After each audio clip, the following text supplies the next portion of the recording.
Thank you RSS जो इतना अच्छा प्रोग्राम किया, और हमारे अधिवक्तागण जो आज इस पूरे हॉल को खचाखच भरे हुए हैं।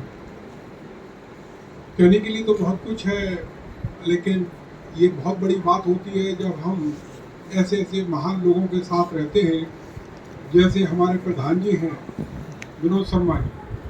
टूरिज्म तो आपने बहुत तरह के सुने होंगे, इनका अपना एक टूरिज्म है, इंटीरियर रिमोट एरिया में टूरिज्म है, और इनकी बात को मैं बहुत दिन से समझ रहा हूँ, फॉलो कर रहा हूँ, शायद शर्मा जी को भी नहीं मालूम।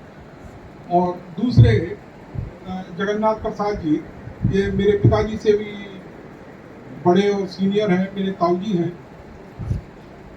और ये प्रत्यक्ष दृष्टा हैं बाबा साहब के, और बाबा साहब को फॉलो करने वाले हैं, आज तक फॉलो करते हैं।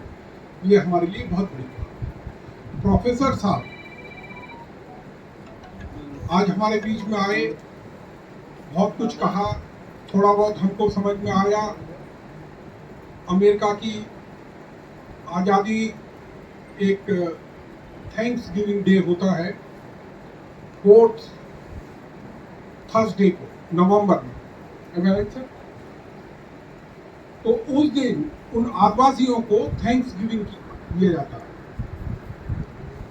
और आज जो प्रोफेसर साहब ने उसका दूसरा जो फलसफा बताया, जिन लोगों ने जान बचाई श्वेतों की, और उन लोगों ने, श्वेतों ने उन लोगों के जो वहाँ आदिवासी थे उनके साथ क्या सलूक किया, तो ये बहुत बड़ी बातें थी। समझना थोड़ा इसलिए मुश्किल था कि हमें पहले से उस चीज़ की जानकारी नहीं, अमेरिका के इतिहास की जानकारी नहीं, अमेरिका के विकास की, वहाँ की क्रांति की। मैं एक वाकया याद करता हूँ। हमारे जो महात्मा गांधी के नाम से जो जाने जाते हैं, इनको महात्मा कहा जाता है। जब गांधी जी जब टैगोर से मिले हैं, तो उन्होंने उनसे कहा, आप गुरु हैं, मेरे गुरुदेव हैं। तो उन्होंने कहा कि आप मेरे को गुरुदेव कहते हो तो मैं आपको बापू कहता हूँ। लेकिन शायद हम लोग नहीं जानते होंगे, गांधी जी को कांग्रेस में जनरल कहा जाता था।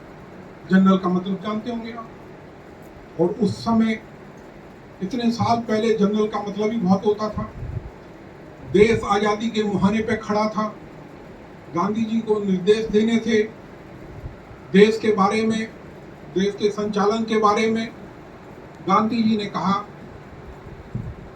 कि संविधान अंबेडकर लिखेंगे। नेहरू जी एकदम अवाक रह गए, एकदम उनको समझ में नहीं आ रहा था कि गांधी जी क्या कह रहे हैं। गांधी जी के बात को कोई भी आगे कोई सफिक्स नहीं कर सकता था। तो फिर गांधी जी बोले, कांग्रेस का संविधान नहीं, देश का संविधान लिखे। जब ये डॉक्टर अंबेडकर को सुना तो उन्होंने कहा कि मैं तो उनका धुर विरोधी। और उन्होंने ये कैसे कह दिया गांधी जी ने कि मैं वो संविधान लूंगा भारत का, जिससे भारत का संचालन होगा। तो उस दिन से बाबा साहब का दृष्टिकोण गांधी जी के बारे में बिल्कुल बदल गया, और बाबा साहब ने वो संविधान लिखा। तो जो बाबा साहब एक जो शख्सियत थे, वो कोई रिजिडिटी नहीं थी उनके अंदर। वो हर चीज को समझते थे कि कैसे क्या करना है, और वैसे ही उन्होंने किया। 30 जनवरी 1948 को जब गांधी जी की हत्या हो गई, तो बाबा साहब बदहवास भागते हुए, दौड़ते हुए हमारा ये दिल्ली में जो बिरला मंदिर है वहां पहुंचे कि ये कैसे हुआ, बापू को किसने मार दिया, ये कैसे हो गया। उनकी समझ में नहीं आ रहा था वो क्या बोले, क्या लोगों से सुने, ये हो कैसे गया। अभी तो देश आजाद हुआ था, और गांधी जी को आगे हमें बताना था कि हम कैसे क्या करें।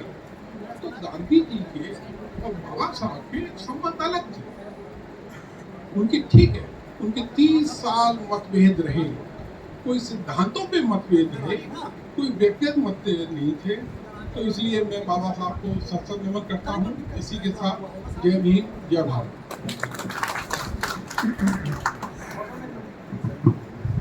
सर बहुत बहुत धन्यवाद। आप बाबा साहब के परिनिर्वाण भूमि के जो डेवलपमेंट है उसमें अपना सक्रिय भाग ले रहे हैं, उसके लिए मैं विशेष तौर से आपको धन्यवाद करता हूं कि आप अपना सहयोग वहाँ दे रहे हैं। मैं श्री IR सिंह जो